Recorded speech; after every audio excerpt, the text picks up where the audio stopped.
మోసం చేయకుండా మనం ఉండాలి, కానీ మోసగింపబడకుండా కూడా జాగ్రత్త పడాలి.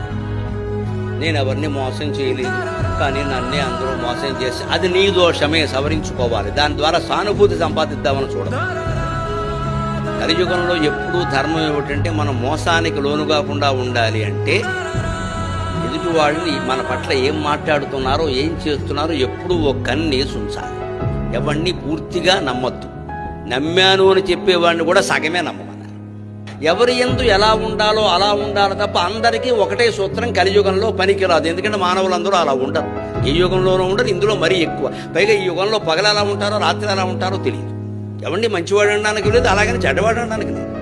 లోకం అంతా చెడిపోయిందంటే మీరు గమనించండి. ఒక 10 ఏళ్లుగా గుళ్ళల్లో పూజలు పెరిగాయి, తీర్థయాత్రలు పెరిగాయి, పూజలు పెరిగాయి, అన్ని హారతులు పెరిగాయి. ఇలా ప్రవచనాలకు జనం రావడం కూడా విపరీతంగా పెరిగింది. కానీ ధర్మము నీతి పెరిగిందని చెప్పగలరా మీరు?